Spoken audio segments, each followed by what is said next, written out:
Akhlak Nabi itu bisa buat orang yang benci sama beliau jadi jatuh hati kepada beliau. Kalau kita udah jatuh hati jadi benci. Kebalik. Nabi orang yang marah kepada beliau jadi jatuh cinta. Kita hampir jatuh cinta jadi marah. Kebalik nih akhlaknya. Berarti kita harus belajar banyak nih dari Rasulullah tentang akhlak. Beliau tuh bisa bikin seorang perempuan yang suaminya baru terbunuh, ayahnya terbunuh, pamannya terbunuh, saudaranya terbunuh dalam perang Khaybar. Yang dia bilang orang yang paling saya benci di muka bumi adalah Muhammad. Terus tiba-tiba yang namanya Muhammad datang menghampirinya di dalam tendanya, ditemani oleh beberapa orang sahabat. Lalu kisah itu diriwayatkan, Nabi datang dengan raut wajah yang penuh empati. Dengan raut wajah yang penuh empati. Bukan raut wajah orang yang sebagai pemenang perang. Kan Nabi menang perang waktu itu. Sebagai seorang tuan, bukan. Yang empati. Yang kayak sahabat banget gitu. Datang Nabi duduk di sebelah Sofia.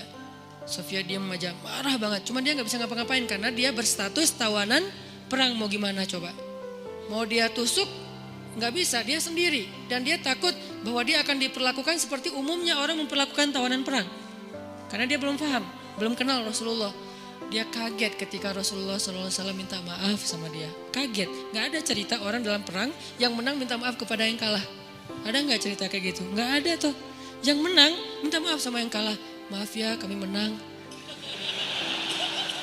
Jangankan perang, sepak bola aja susah nyari yang kayak gitu kan ya. Ini akhlak nih untuk kita teman-teman di Bandung dengan Persibnya. Nanti di Jakarta dengan apa Jakarta teh? Persijanya. Nanti yang menang siapapun yang tanding, maaf ya menang. Dari mana lo akhlak kayak gitu? Rasulullah. Karena yang itu lebih serius loh daripada bola. Bola kan cuma permainan, entertain, olahraga kan. Gak seserius perang. Perang itu serius. Kalah itu meninggal artinya terbunuh.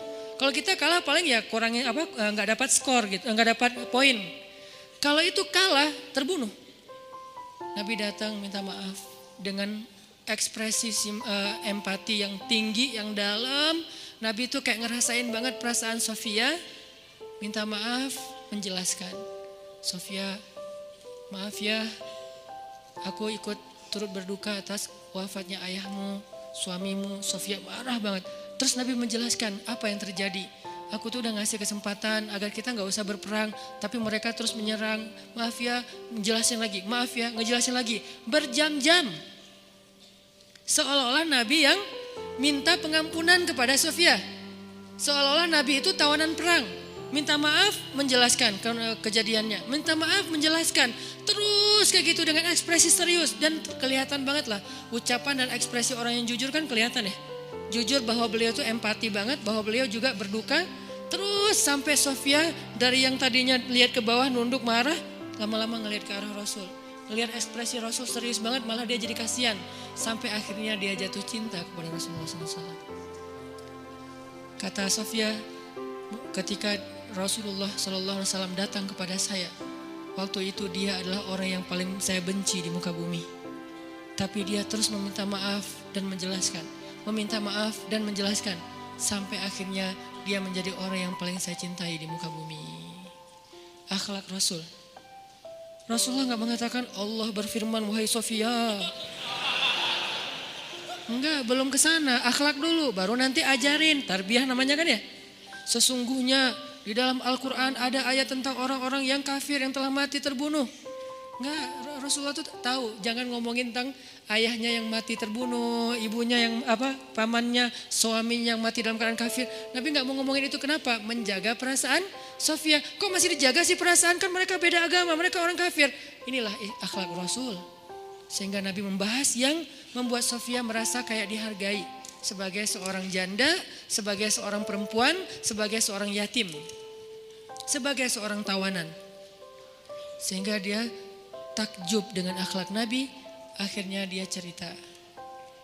Ya Rasulullah, belum beriman udah manggil, ya Rasulullah, saya pernah bermimpi.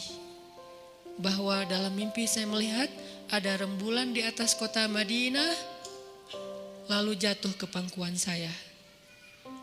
Jibril turun bilang ke Rasulullah, apa maksud dari mimpi itu? Tahu nggak Rasulullah apa maksud mimpi? Apa Jibril? Maksudnya rembulan itu kamu. Maksudnya dia akan jadi istri kamu di dunia dan akhirat. Rasulullah langsung, aduh gimana ya? Rasulullah juga orang yang ra'fah banget tuh. Bil mu'minina ra'ufun rahim tuh Rasulullah. Gak enak, kan dia masih janda baru meninggal suaminya. Masa saya lamar gimana ya? Kata Jibril, ya Rasulullah, Allah suruh engkau melamar dia untukmu. Menjadi istrimu di dunia dan di akhirat.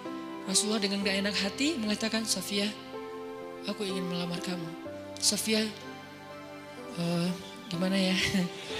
Itu mah cewek ya. Saya mencoba untuk menghayati kisah ini dari angle cewek elegan ya. Bukan cewek biasa, oh boleh gak apa-apa sih, gue sih enggak. Cewek elegan, cewek terhormat, cewek yang soleha walaupun belum beriman. Pasti dia gak akan bilang, Alhamdulillah Masya Allah, A-nya panjang gitu kan ya. Terus pakai emoticon berderai-derai, enggak. Dia terhormat. Dia akhirnya saya terserah gimana baiknya aja, menikahlah Nabi dengan Sofia. Modalnya apa? Akhlak. Bukan mahar yang besar, bukan akun sosial media followersnya paling banyak, bukan eksistensi, bukan gaya-gayaan, bukan datang bawa mobil mewah, datang bawa akhlak. Ini kayaknya modal kita belajar juga nih gimana cara ngelamar calon istri, akhlak.